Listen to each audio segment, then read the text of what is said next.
So welcome back, everybody. We're about to wrap up the 15th week of class, and just as a reminder, next week on Tuesday, next time you come in here for lecture, that's when our third test is going to be. And then basically after that, we'll have 2 more days of lecture, one on Thursday of next week, and then one on Tuesday the week after that. And then after that, it's just finals. Okay, so we're getting pretty close to the end here. And since the last 2 lectures we're going to do after test 3 are just review, this is the last kind of new physics material you're going to see all semester. All right, so plenty of time to let it soak in before the final. So this is where we left off. We were talking about this result, which is basically Newton's second law as it applies to a system of particles. And we went through the derivation, so I'm just going to summarize it, and then we're going to get into some examples of how to use this. What we derived is that if you have a system of particles, the net external force acting on that system, so add up all the outside forces acting on your system, equals the total mass, which is big M, times ACM. That's the acceleration of the center of mass of the system, okay? So basically, this is the sort of governing equation for translational motion, okay? Because when we kind of consider how an object translates, moves from point A to point B, we're really interested in how the center of mass is moving around. And so this is the equation that tells us, well, how's the center of mass going to move around in whatever circumstance you're in. So that's the result. Let's take a look now at some examples of this. So basically the rest of the lecture will be examples of this and then maybe a few practice problems at the end, seeing if we have time. So I'm going to show you a video which I stole from MIT, and let's just start playing it and I'll explain what's going on as we go through the video. All right, so basically the experimenters are going to be tossing different objects of different shapes and sizes into the air such that they spin, moving through the air. And right now it's happening under normal lighting conditions, so nothing really stands out. But now we're going to do it under black lights where the center of mass is painted orange. So the only thing you'll see is the center of mass, okay? Those objects are still spinning around, by the way. Right? It's just that the center of mass point, which is the only point you really see, is not spinning. It's just moving in a normal kind of parabolic trajectory. Okay? So I think this really illustrates the point pretty well, that the center of mass is kind of a special point on the object. All right? So if you'd like, you can click this link. It's on the slides, so you can get to that link from Canvas if you have the slides pulled up and you can see this again. But it's pretty similar to what I showed you earlier with the baseball bat spinning through the air video. Illustrates the same point. Okay, so any questions on what we just saw? So what I want to do next is try to use some physics to explain, you know, why did it work out that way? Why is it that when I chuck something into the air, it spins around, but it spins around a special point called the center of mass. Okay, let's get a sense of why that's true. All right, so just imagine any old object. Doesn't really matter what its shape is, what its size is. I'm just going to imagine a triangle here, but there's nothing special about that. Just some kind of object that we chuck into the air and it's spinning as it goes through the air. Okay? So, when we talk about our system, it's very obvious what our system is. Our system is that object, whatever it is. Okay? And what we're going to do here is neglect air resistance. So we'll just assume that as it moves through the air, there's only gravity influencing its motion. Okay? So remember, I want you to think about the difference between an internal force and an external force. If this object is the system in question, internal forces would be like molecular forces that hold the object together, okay? Any solid object has some forces between the molecules that make it up so that it doesn't break apart, that it stays solid as a single object, okay? But of course, those are internal forces because they're happening inside of our system. Can someone tell me in this situation, what would external forces be?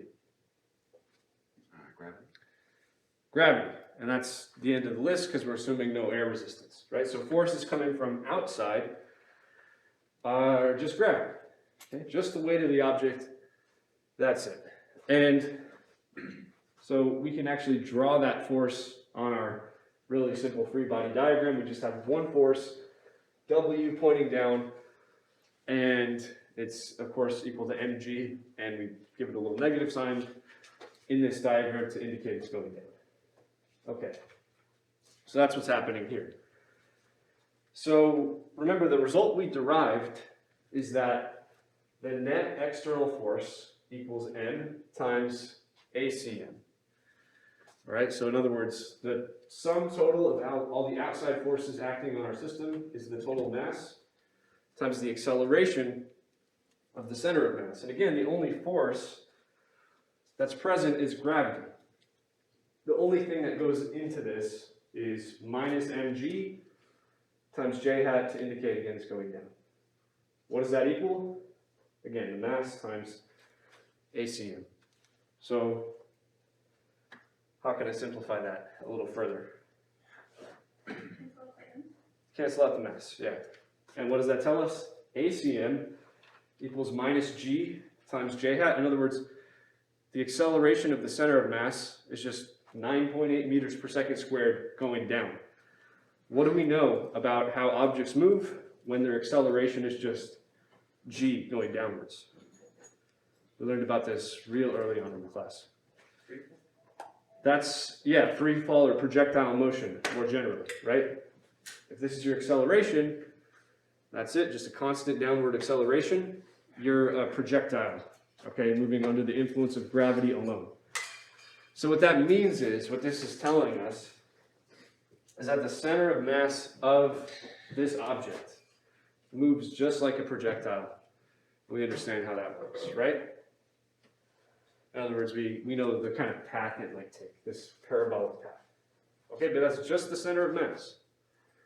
Other points, if you track how they move through the air, would be more like a spiral, right? Like if you took a look at any one of the corners, let's say, of this triangle, you'd see it moving in a sort of spiral pattern. So that explains what you saw in the video. If you pick out the center of mass point, you'll see that moving in a nice parabola, whereas other points will be spinning around the center of mass, okay? Any questions on that? Okay. So, yeah, so there it is. I'm going to give you another sort of conceptual example here, okay? I'm going to bring it back to the gravity chapter. I showed you this exact animation before in class, okay? Two body orbits. The idea is we have two masses, and they're mutually attracting each other, and they engage in an orbit, right? So we saw that kind of depends on what the relative masses are as far as how this orbit looks like to us.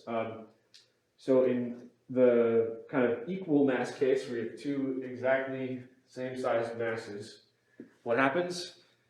They both orbit a point, which is exactly halfway in between them. So that red cross is the point where they're both orbiting. And if, again, they're the same mass, then that point is exactly halfway between them. Okay, if one of them has more mass, then that point that they both orbit is a little closer to the bigger mass. And then in a really, really extreme case, where one mass is much, much bigger than the other, okay, then that point that they both orbit is basically right inside of that larger mass. Okay, so I showed you this before. What we're going to do is explain this effect using this result we just derived, okay? Using this center of mass idea that we just derived.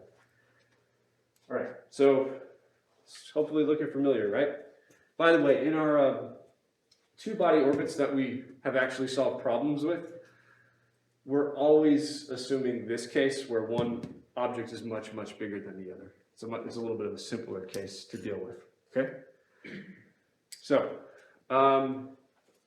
let's again try to explain why this is true conceptually, okay? It's a two-body orbit. So what do we have? We have a system, and the system consists of our two masses. And I'm going to call them big M and little m as we've done in the past, okay? So here's big M, here's little m. And let's just note that there's a center of mass somewhere in between them, right? Somewhere along this line that connects the two bodies is going to lie the center of mass. So we'll just mark that. Okay, let's think about internal, external forces. Internal forces would be just the force of gravity that attracts them, right? Remember, an internal force is anything that's happening between objects in your system. So if we have these two masses and they're attracting each other with gravity, that would be an internal force, right? It's not coming from the outside. Okay, what about external? Well, let's assume this system, these two bodies, they're really far away from anything else, okay? They're pretty much isolated. So if that's the case, you have no external forces, nothing outside in this system, okay? And that's a pretty good assumption a lot of the times because, you know, things like star systems tend to be really far apart from one another, okay? So let's see how we can take the result that we derived, the net external force equaling the total mass of our system times ACM, and apply it to this case. This is even simpler than the one I showed you before, right? Because there's literally no external force whatsoever, right? We have no outside forces. That term on the left goes to 0. And what does that tell you? It tells you ACM is equal to 0. That's kind of important because if you have a two-body orbit and it's just isolated from anything that might, you know, tug on it in some way, then the center of mass is not accelerating, okay? But let me ask you this. Both of these objects are moving in a circle, right? Don't things that move in a circle accelerate in some way? How so? Yeah, things that move in a circle have a centripetal acceleration, right? So this center of mass point must not be moving in a circle, right? Like, so let's think about it. Like, obviously this big M is moving in a circle. This little m is moving in a circle, and a lot of different points along this line would be moving in a circle, but not in the center of mass. That's not moving in a circle. That's just staying put. And that means it's just the center of the rotation. That's what it means. It means that's the point that the two objects are rotating around. That's the only way the center of mass will accelerate. Okay? So that's why in a two-body orbit, both bodies are going to be orbiting the common center of mass of that system. Okay, that's generally true. And again, if you have a much more massive object compared to the other, then that center of mass point is going to be much closer to that bigger object. Okay? So, yeah, to summarize, the center of mass is somewhere on this line connecting the two bodies. That center of mass point can't be accelerating, so it must be the point that the two bodies rotate around. Okay? So, any questions so far? It's all been a little conceptual up until this point. So, I'm going to show you a couple examples where we have to make some calculations, but, you know, uses this result in some way. And then after that, we'll just get into the general practice problems. All right, we all good to go? Okay, so this problem is going to be kind of a long one. There's a lot of steps to it, but we'll break it down into manageable chunks. Let me just explain what's going on. So this is an example where we're going to use this result. It says a projectile of mass 9.6 kilograms is launched from the origin. So it's launched from over here. Its initial speed is 12.4 meters per second, and we launch it at an angle of 54 degrees above the horizontal. So we fire it off right over here. But here's the thing, sometime later, the projectile explodes into two pieces, okay? We'll call those pieces M1 and M2. Let's say that 1.42 seconds after the launch, we see one of those pieces, let's call it M1, and let's say its mass is 6.5 kilograms. This is the piece. We see it at a height of 5.9 meters above the ground and at a horizontal distance of 13.6 meters from the origin. So here's what's going on. The whole projectile is launched, and it's somewhere along the way it exploded into two pieces. Now those two pieces are flying through the air. At this time, we see the first piece at this location. We know the XY coordinates of the first piece, okay? So the question we're trying to answer is, what are the XY coordinates of the second piece?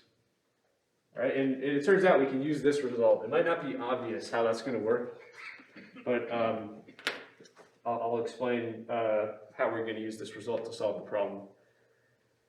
So here's what we do. Here's the strategy. What's our system? It's the two pieces of the projectile, okay? Just M1 and M2, just two pieces.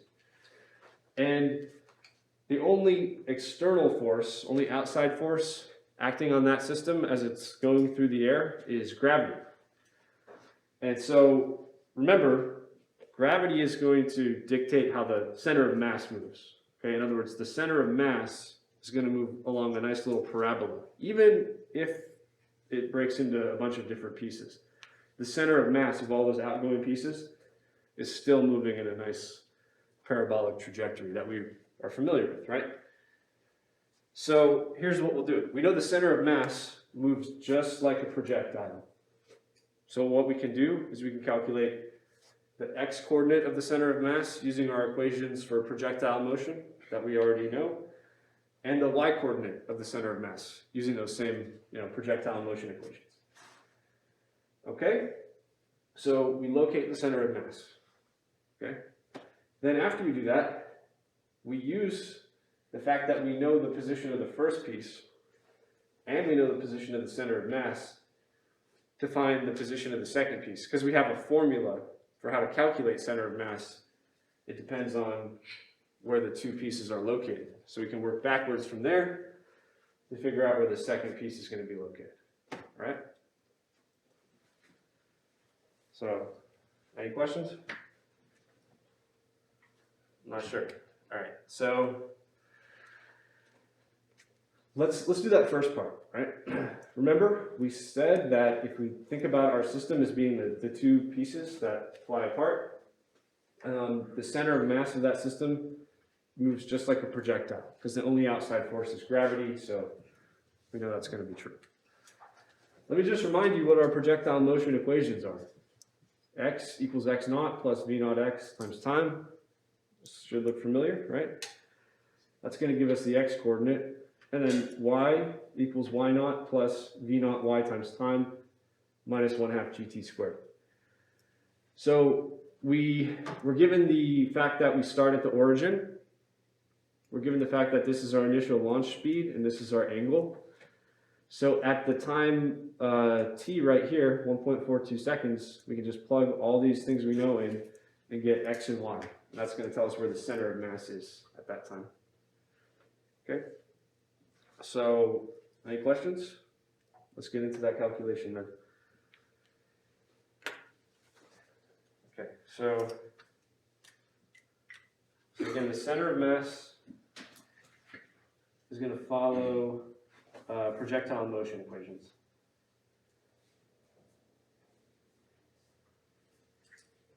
Which are for x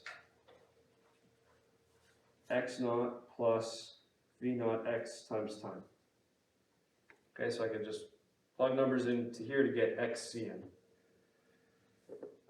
What should I put in for x naught? That's the initial x coordinate of our object. 0. It's 0. We start at the origin, right? Now, remember how this works? V naught x, that's the x component of the initial velocity. How do I calculate that?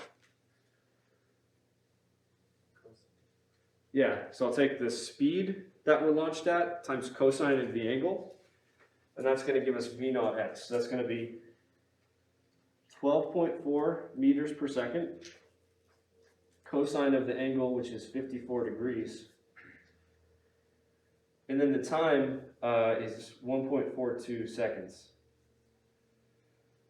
All right, if you crunch these numbers, you'll see that it comes out to 10.3 meters. You can verify that. So the center of mass has an x coordinate of 10.3 meters at this time. Okay, for the y coordinate, it's the same deal, except the equation looks a little different because we have gravity acting in the y direction. This says ycm equals y naught plus v naught y times time minus 1/2 gt squared. So again, what do I put in here for y naught? 0. We start at the origin, so that's true of x and y. They're both 0 to start off. What about v naught y? How do I express that?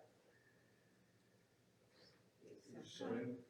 Yeah, same thing here, but with sine, essentially. So it's 12.4 meters per second, sine of 54 degrees.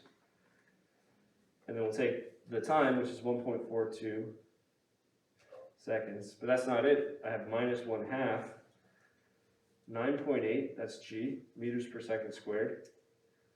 And then t, which is 1.42 seconds, also square that. All right, someone crunch those numbers for me.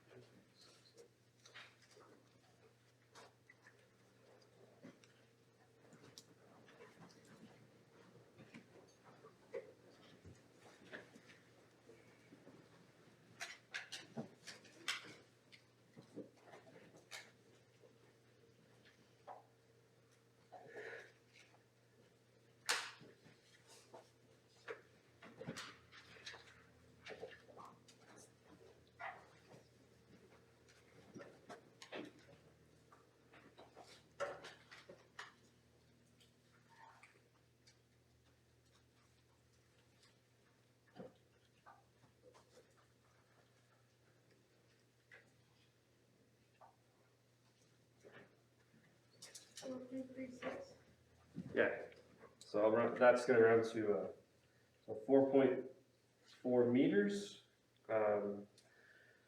And that is the x and the y coordinate of the center of mass. Okay? So we're not quite done yet. We just found where the center of mass is located at the time we want. But let's just put that on the slide. We have xcm, ycm equals 10.3 meters, x, and 4.4 meters y. All right, so nothing actually new there so far. So here, let's do the next step. So we're gonna just go on to the next step of this calculation. So remember, the original projectile had a total mass of 9.6 kilograms. But after breaking into the two pieces, one of those, which we're calling M1, at 6.5 kilograms, is located at a horizontal distance, which we're calling X1, 13.6 meters from the origin. So in other words, we know X1 for this first piece. We know also XCM, so we should be able to figure out X2, because remember, this is how we calculate the center of mass. XCM is equal to M1 times X1 plus M2 times X2 divided by M1 plus M2. So we know the masses of each piece involved in this, right? We also know X1, we know XCM, so we can solve for X2, which is this part right here. Okay, that's what we're going to do. That tells us where this piece is located. Make sense?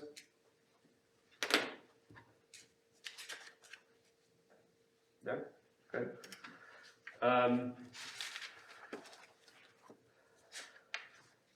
So here, we'll just do a little math. XCM is equal to M1 X1, just copying down what we had, M2 X2, let's say X2, divided by M1 plus M2.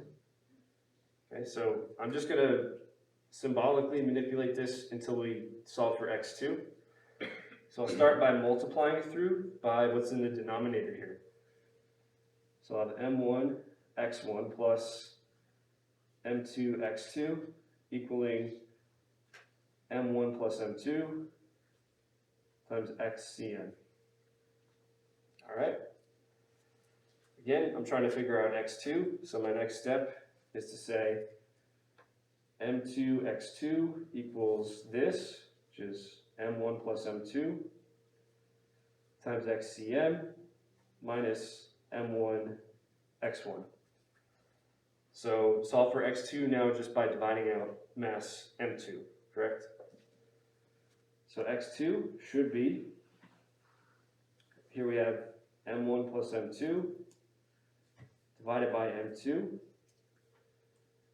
times XCM minus, okay, this is going to just be M1 over M2 times X1. So now we have everything we need to just plug the numbers in, okay? So here, let's just do a little side note. The total mass that we started with, which is the sum total of M1 and M2, that was 9.6 kilograms, okay? We also know that M1 was 6.5 kilograms, so it doesn't break evenly into two pieces. M1 is bigger. So that means M2 is equal to something. What is M2 equal to? 3.1. Yeah.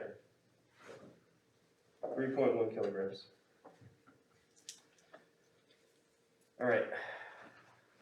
So we have mass, the first piece is 6.5, the second piece is 3.1, and the total is 9.6. Okay? So we just need to have that to do this calculation. All right, so plug in the numbers in now.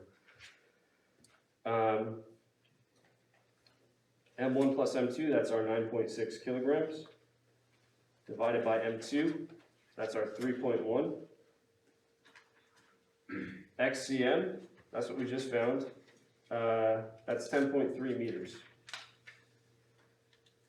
All right, and then here I have M1, that's 6.5 kilograms, divided by M2, that's 3.1, multiplied by our X1, which is given in the problem to be 13.6 meters. Okay, if you crunch these numbers, here's what you'll come out with. 3.4 meters. So the second piece is at an X coordinate of, 3.4 meters, according to this. All right, so now we have that piece of information. So just put it on the slide. X2 is 3.4 meters, okay? So you can probably guess what we're gonna do next. We're gonna use the Y equation for where the center of mass is located and use that to find Y2. And the math is pretty similar to what we just did, okay? So let's do that next part. So again, the original projectile that had 9.6 kilograms worth of mass broke into two pieces. One of them was 6.5 kilograms. That had a Y coordinate of 5.9 meters. So that's the Y coordinate of this first piece, okay? So that means, since we know this Y1 and we know this YCM, we should be able to solve for this Y2 right here, which is just where the second piece is located in terms of its height off the ground, okay? So, we don't even have to go through that whole thing again. We did this for X, so we can kind of just take, what we wrote down and substitute y instead of x, we should be able to make the same kind of calculation, right? Okay, so let's do that with a little bit of skipping ahead. So YCM, y coordinate of the center of mass is m1 y1 plus m2 y2 over m1 plus m2. And again, I showed you how to do the algebra to solve for x2 here, starting from xcm. So it's really the same formula except with y. We have y2 equals m1 plus m2. So just refer to this line right here. m1 plus m2 divided by m2 times ycm minus m1 divided by m2 times y1. Okay, so that's what we have. And again, I'll put in the numbers that we know. We know that the total mass, m1 plus m2, that's 9.6 kilograms. We know that m2, the mass of the second piece, was 3.1. YCM, which we calculated, that ended up being 4.4 meters. And then here we have m1 over m2. That's 6.5 kilograms divided by 3.1 kilograms. And then finally, multiply that by y1, which was 5.9 meters. Okay? So that's what we need to compute. I'll just tell you what it comes out to. It comes out to 1.2 meters. Okay, so now we've located the second piece. It's got an x coordinate of 3.4 meters and a y coordinate of 1.2 meters. Okay? So, to summarize, there it is, y2 equals 1.2. So, we used our result to basically explain how these two pieces are going to move off.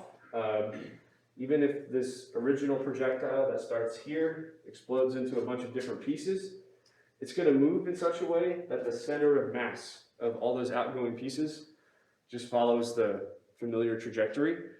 So we can use that to predict where one of those pieces is going to end up. Okay? Any questions on that? So yeah, you can try to imagine what would this look like for more than two pieces. Imagine something like a firework being shot off into the air. All those outgoing pieces of the firework go in their separate directions, but the center of mass still follows that same parabolic trajectory, okay? And you can see that. Try to notice that next time you watch a fireworks show, okay? So there it is. That was that problem. Let's move on to something else. This is another problem where we're going to use the result that the total external force acting on a system equals its mass times the acceleration of the center of mass. Here's what's going on in this one. So we have a fisherman in a boat that catches a great white shark with a harpoon. The shark is initially a distance of 300 meters away from the boat.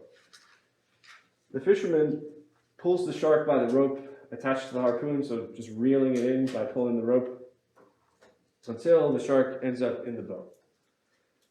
So during this process, the boat has moved 45 meters in the direction of the shark. Okay? So let's say that we know the total mass of the boat and the fisherman. Let's say that's 5,400 kilograms.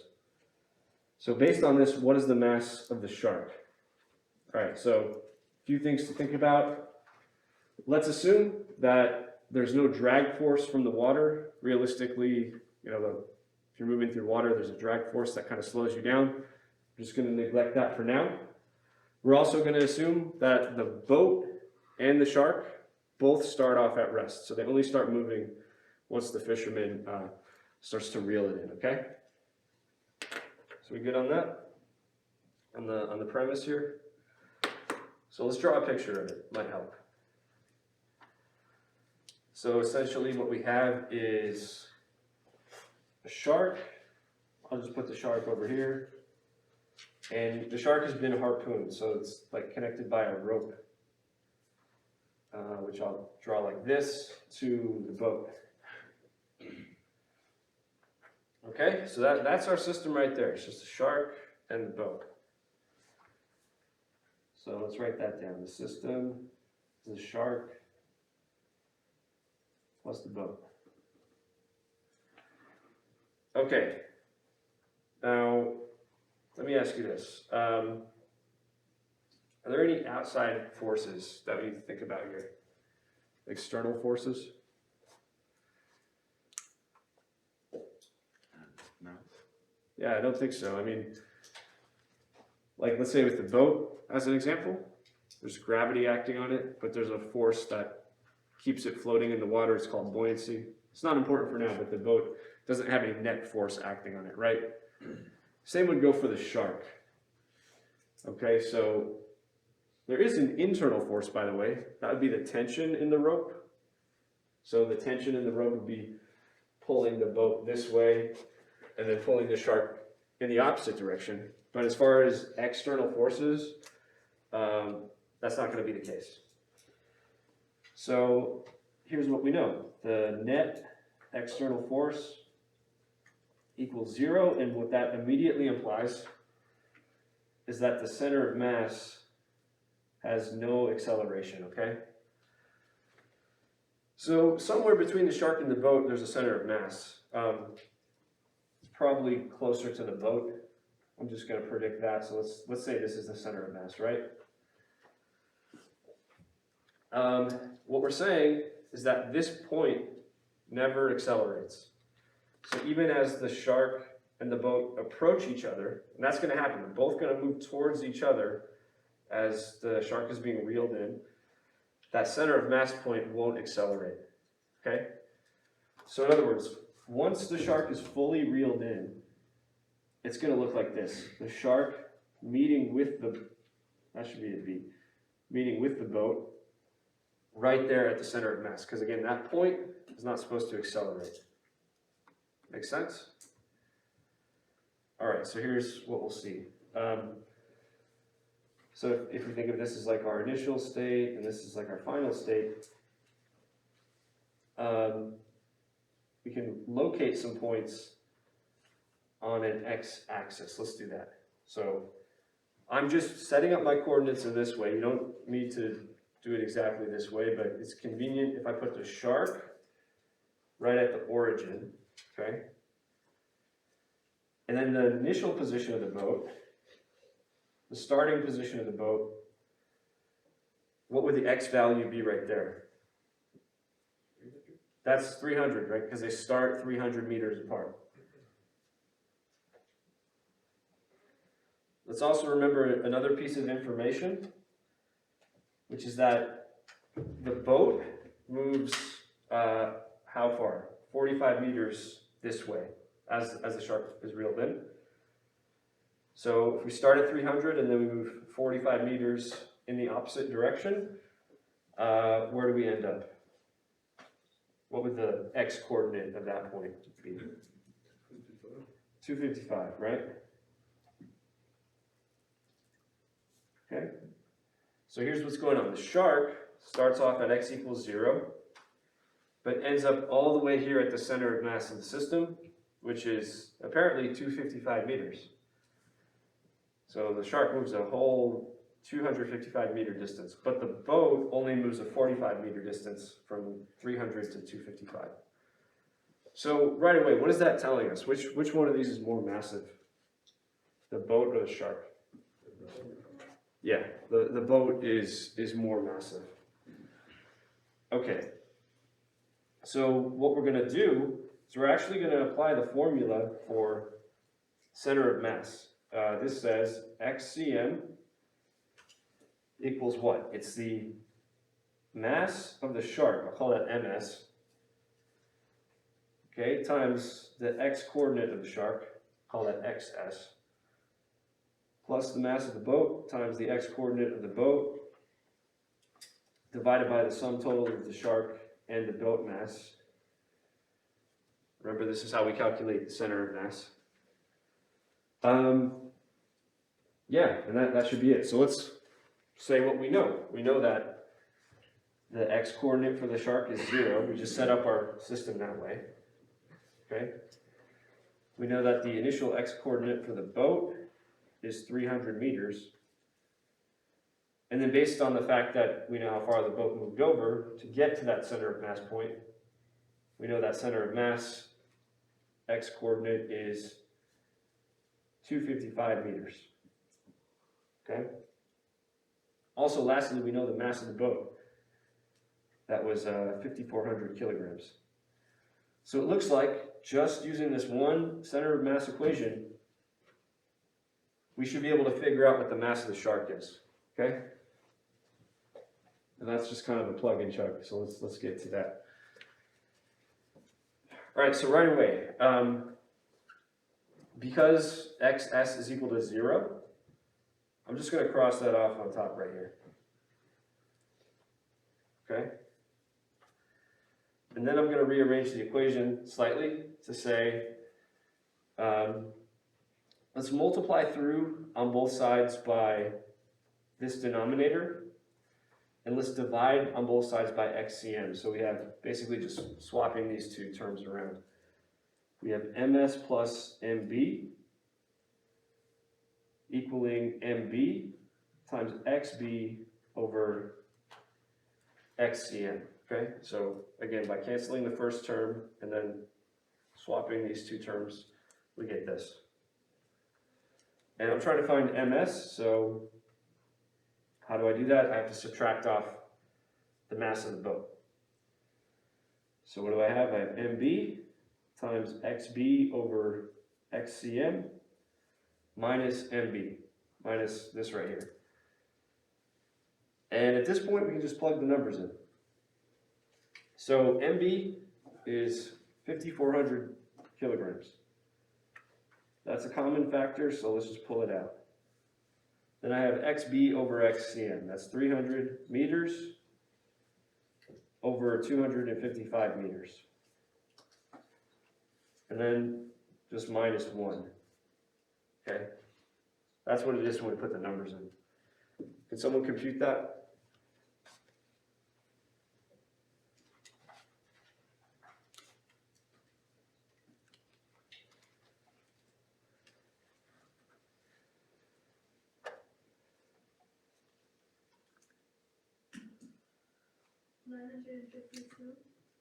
Yeah, so it's got to be 950 kilograms for the mass of the shark for this to work out.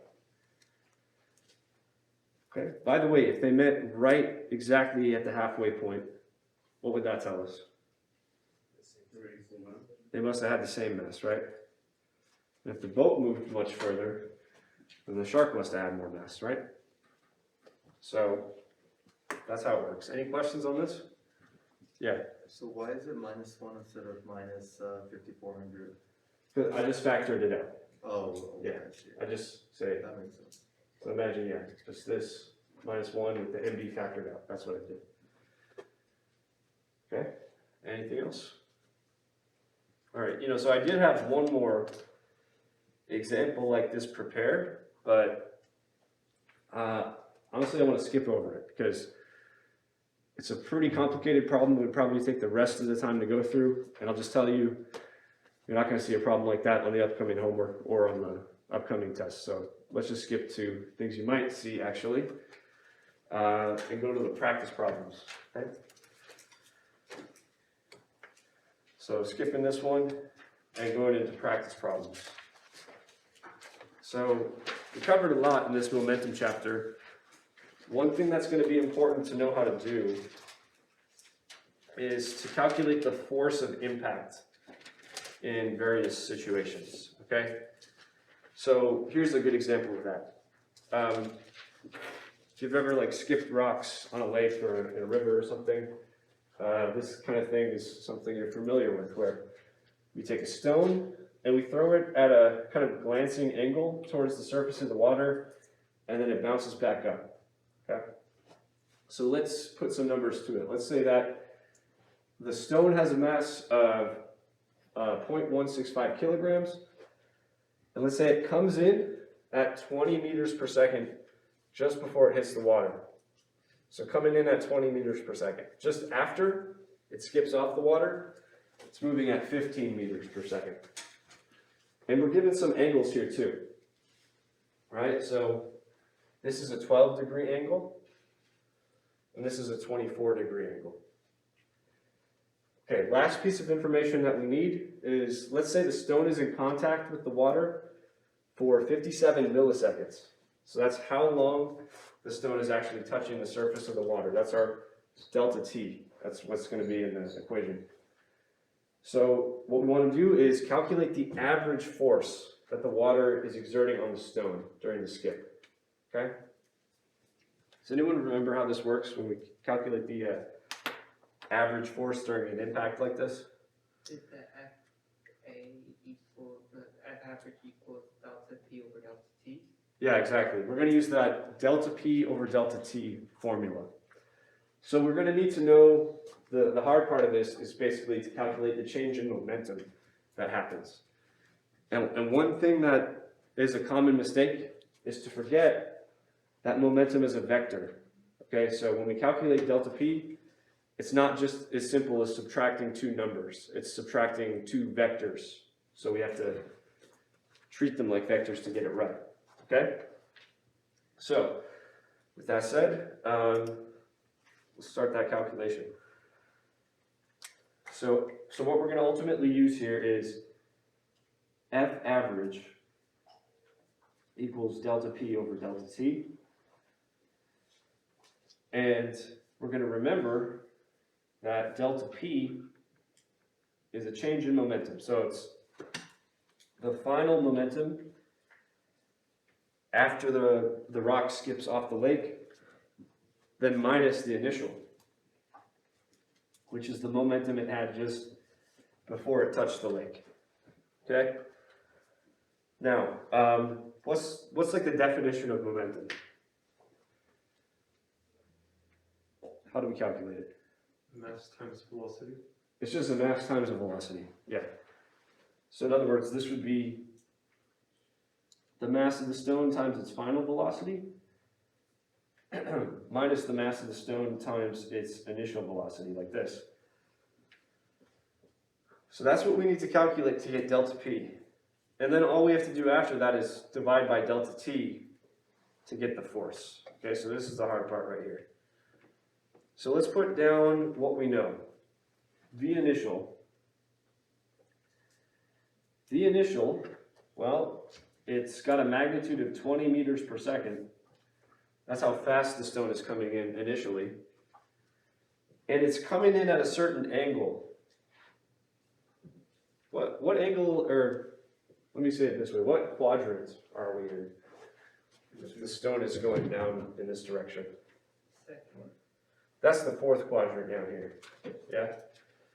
So there's two ways we could do it. We could say there's an angle that's like between 270 and 360, or we could just give the negative angle.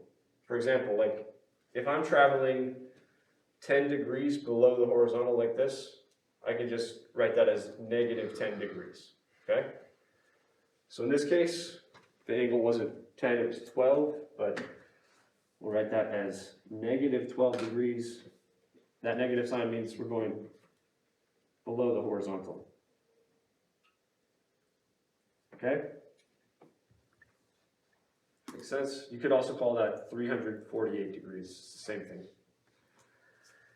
All right, what do we know about V final? Well, we know that it's moving at 15 meters per second, and the angle that it skips up with is positive 24 degrees because it's going above the horizontal. In other words, it's moving off into the first quadrant like this after skipping. So that's what we know. We know the initial and final velocity in this sort of form. All right, so now we're ready to calculate delta P. So on the first line, here's what I'm going to write. I'm going to write mv final. But I'm going to do it in xy form. All right, I'm going to break each vector into its x and y components. I have to do that if I'm going to compute what the difference is, right? So what's the mass? It's 0.165 kilograms. That's m right there. And then I need to write down the vector v final, again in xy form. So how do I write the x component of the vector v final, given this information? 15 cosine of 24 degrees. Yeah, I would take 15 meters per second multiplied by cosine 24 degrees, and that would be my x component going with the I hat unit vector. And then I also need to write down the y component, and how does that work? Yeah, same thing, but with the sign. So I have 15.0 meters per second times sine of 24 degrees, and then j hat. Remember, this mass is multiplying everything in the brackets, okay? All right, then I do minus mv initial, so I'm going to subtract and go to a new line. The same mass, 165 kilograms. But now I'm going to write the initial velocity in xy form. So how's that going to go? 20 meters per second. So I have 20 meters per second, and then cosine negative 12 degrees, I hat, and then same thing but with sine and a j hat unit vector. So we have 20 meters per second, sine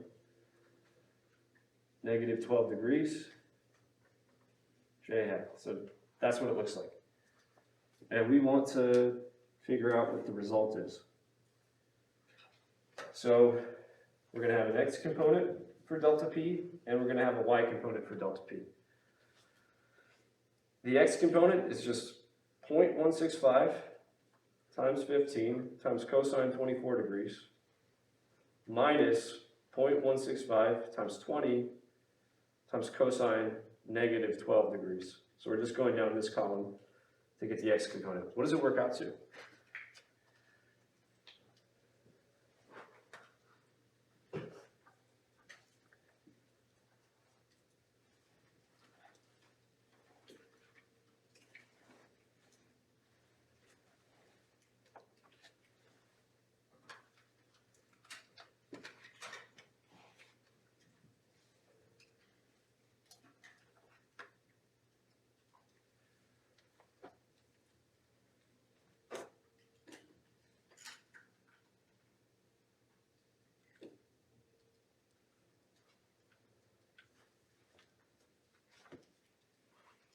Negative 0.96. Yeah, that's what I'm getting as well. So this is negative 0.96. The next digit is 7, but the units also are kilograms meters per second, okay, like this. Okay, so for the y component, it's, again, just take the mass times this minus the mass times that quantity. So it's the same calculation, just with your sine instead of your cosine.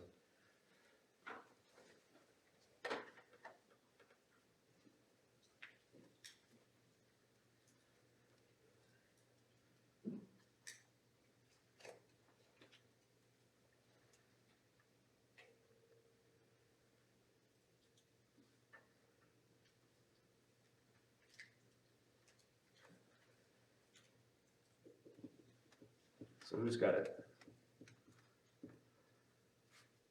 1.69. So this one's positive, right? 1.69. Next digit is 3 kilograms meters per second. Okay. So, which quadrant are we in right here? 2. That's the second quadrant because we have a negative x component and a positive y component. So we're going off sort of in this direction, okay? So to get the stone to bounce off the water in this way, the water has to exert a force going in that direction, okay? All right, so now let's get the average force. All we have to do is take that delta P and then divide it by our time interval, which is 57 milliseconds. So I'm going to copy this down.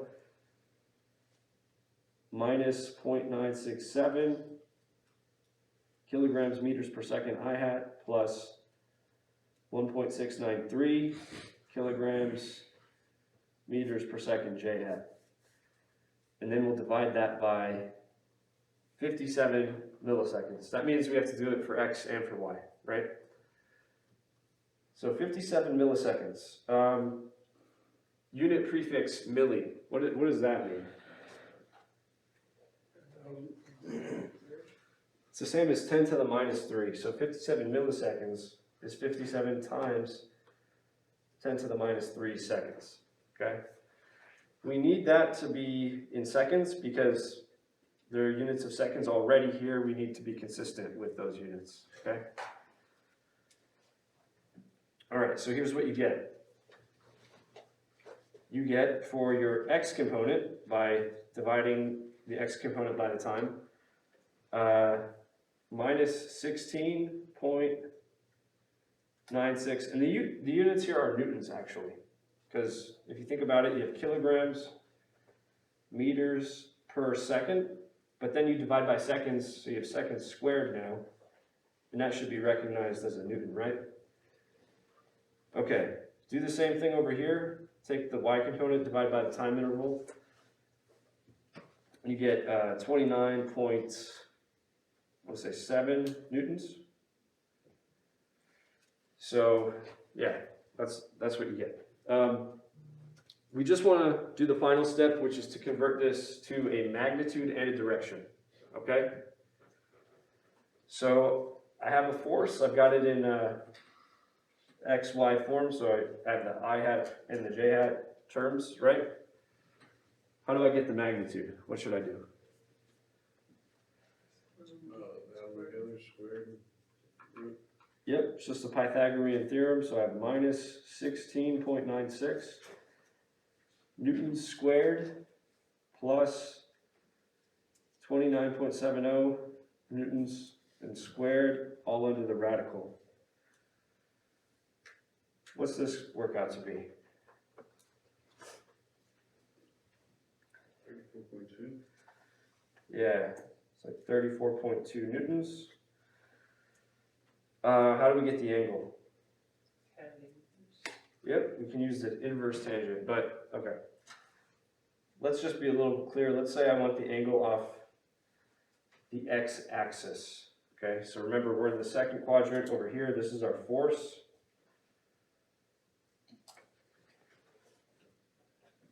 What do I do to sort of correct for the fact that I'm in the second quadrant? Add 90. It's 180 actually. 180. Yeah. So here, let's just do it. It's tangent inverse of the y component divided by the x component. So that's 29.7 over negative 16.96. But I add 180. So this comes out negative. So when you add 180, you get something that's actually in the second quadrant, as we'd expect. It comes out to about 120 degrees. Okay, so that's your angle. And that's how you do a problem like this. Okay, you just need to know the initial and the final velocities. You need to find delta P, but be careful, you're dealing with vectors. That's the tricky part. Then you divide out your time interval, and then you can convert everything into a magnitude and a direction at the end if you need to. Okay? So, do you have any questions on this process? Yeah. Is that also the same force that the stone is applying to the water, or? Yeah, so great. That's an awesome question. So, it's the same amount of force, but the stone is applying that force to the water in the exact opposite direction by Newton's third law. Yeah. All right, anything else? So we'll do maybe another example or two. I think one thing that would be good to take a look at is a collision problem, okay? Now this collision problem is pretty simple. It involves a collision of two train cars. So it's not that hard to calculate the final velocity using conservation of momentum, but there's a second part to this, which is kinetic energy calculations. Okay, so we need to be able to do both of these things. So here's what's going on. We have a 5.65 times 10 to the 5 kilogram train car, initially moving at 24 meters per second, towards a second identical train car, which is initially at rest on the tracks. After the collision, the two cars hitch together, and then they just move on with a common velocity. So what is that final velocity they move off with? And then, as a second part, how much kinetic energy is lost during this collision? So in other words, if you compare the kinetic energy of this car coming in to the total kinetic energy of the two cars as they move off, it's not the same. You'll find there's some loss of kinetic energy, so figure out what that is. And does anyone remember how to calculate kinetic energy, what the formula is? We have mass times v squared. Okay, yeah. So for that part, we're just doing a 1/2 mv squared type of calculation, right? But how do I find this speed, the final speed? Conservation of momentum. Yeah, so I can use conservation of momentum for that, right? Got two cars. We're assuming there's no friction or anything that might be sapping away the momentum. So when they collide, when we compare the before and after picture, momentum is conserved. All right, so let's get into this.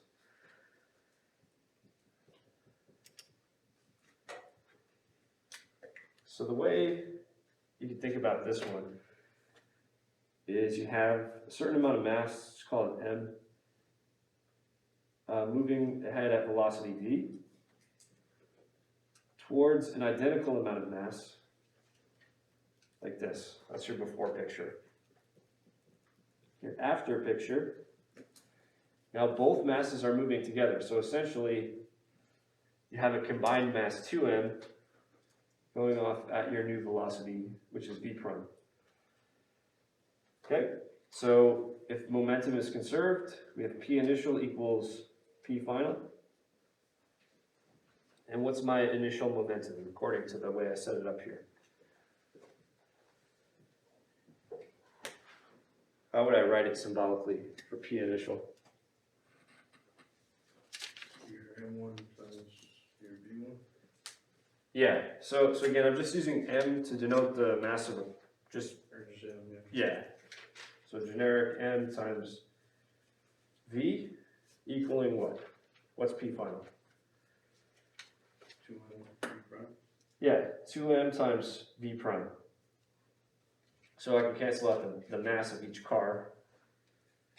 And then I can figure out that v prime is a half of v. So the idea here is if momentum is conserved and we double the mass, right, by adding another car to the moving train, then we'll have to cut the velocity in half to keep the momentum the same, okay? So v, that was the initial velocity of the car coming in, that was 24 meters per second. And let's say that's just I hat, meaning the x direction, right? So now we're moving at 12 meters per second in the same direction after collision. Right, so that's pretty straightforward. Cut the speed in half. All right, for kinetic energy, we're trying to figure out the change in kinetic energy. Right, when the problem asks how much kinetic energy is lost, that means we're comparing the initial to the final value. So we're doing a delta K sort of thing, which is K final minus K initial. All right? And for each one of those, I know the formula is 1/2 mv squared, okay? So let's go through it. In my initial case, right here, okay, I have one train car. So the mass that I'm going to plug in is just the mass of a single train car, which is 5.65 times 10 to the 5 kilograms, right? And then V, that's 24 meters per second. And we're going to square that whole thing. So it's a lot of kinetic energy. Can someone compute that?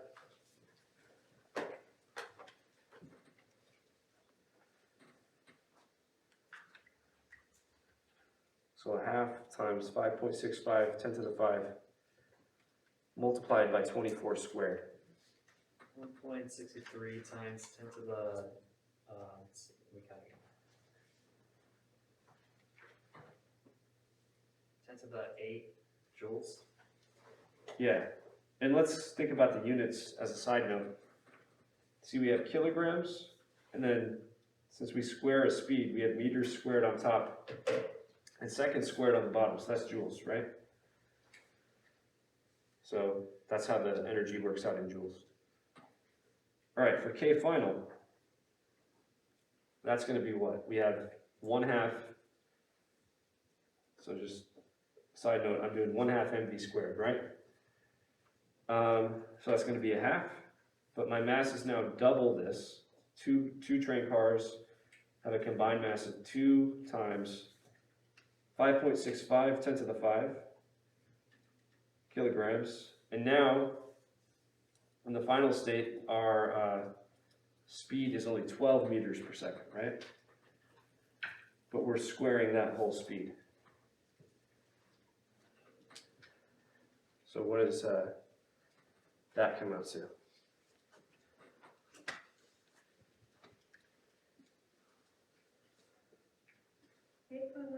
Times 10 to the 7.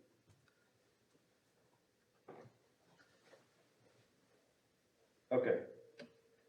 So if we compare before and after, clearly we lost some kinetic energy, right? We had much more kinetic energy to start off with compared to afterwards. So what do we call this type of collision where we lose some kinetic energy? Inelastic. Yeah, this is an example of actually a perfectly inelastic collision, okay? What would an elastic collision look like where you don't lose kinetic energy? Would they just kind of stick together like this or something else? They would have to bounce off each other for it to be elastic, okay? But anyway, let's calculate the difference. Let's calculate delta K, which is K final minus K initial. And you have those values right here, so just plug them in. Tell me what it works out to.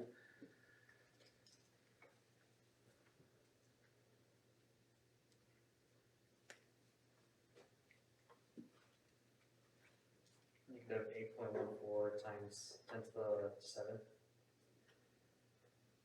Yeah, so that means the negative sign just means we've lost that amount of kinetic energy in the collision, okay?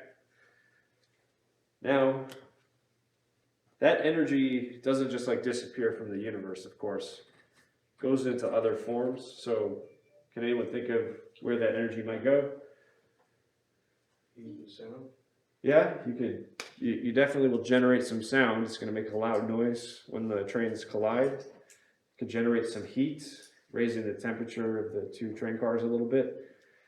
Also, you might deform the two train cars a little bit. That takes some energy out of them as well.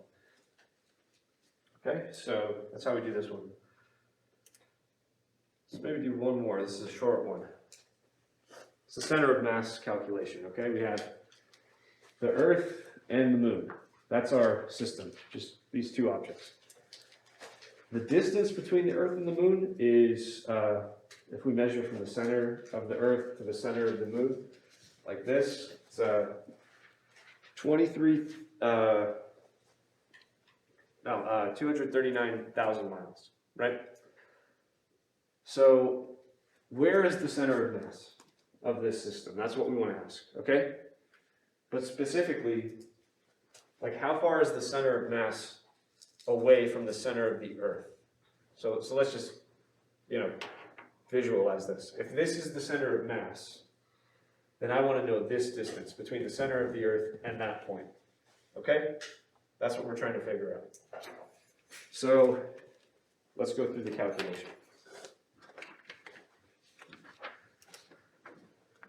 All right, so we've got Earth here, we've got the moon here. And they're separated by a distance which we know. So I'm going to put both of these on the x-axis so we can keep track using an x-coordinate where things are. I'm going to put the center of the Earth right at the origin. That's just how I'm choosing to set this up. And that means the moon is at 239,000 miles. Okay? And then, of course, somewhere in between, there's a center of mass. Somewhere along the line connecting the two. And we're trying to figure out what that is. We're trying to figure out xcm. All right, how do I calculate xcm in general? Well, the formula in compact kind of summation notation is 1 over big M, so that's the mass of everything altogether, times the sum from I equals 1 to n of little mi xi. This is taking the mass of an individual piece of the system times the x-coordinate. Okay? We just have two objects, so we only have two things to sum over. We have mass of Earth times x for the Earth plus the mass of the moon times x for the moon. And we divide that by the total mass, which is just mass of the Earth plus mass of the moon. Okay? So right away, because we set the center of the Earth as the origin, okay, xe is just 0, right? That's where the Earth is located. So on top, my first term is just 0. And my second term is mass of the moon times x for the moon. So the mass for the moon is 7.35, 10 to the 22 kilograms. That was given on the slide. I didn't say it, but that's what it was. And then x is 239,000 miles. Okay, and then on the bottom, we just add together the mass of the Earth, which is 5.97, 10 to the 24, plus mass of the moon, which is 7.35, 10 to the 22, both in kilograms. Okay? That's what we need to compute, and this is what you get when you do that. You get 2,910 miles. Okay? So that's how far away the center of mass is from the middle of the Earth. Okay? Does anyone remember, because you worked with this number a lot, anyone remember what the radius of the Earth is? It's like, it's like 6,000-ish kilometers. It's bigger than this, okay? The radius of the Earth is bigger than that, meaning if we look at the Earth and the moon as a system, the moon being much smaller, the center of mass is actually somewhere inside of the Earth, like this, okay? So again, as the moon orbits the Earth, it's pretty much orbiting right at the center of the Earth, but they're both actually orbiting that same common point, okay? So that's all we have time for. If you have lab today, we're going to review for the test. And if you don't have lab today, I'm going to post the solutions to the review packet problems tonight, right at like 10 p.m. after the lab section is over, okay? So I'll see you there.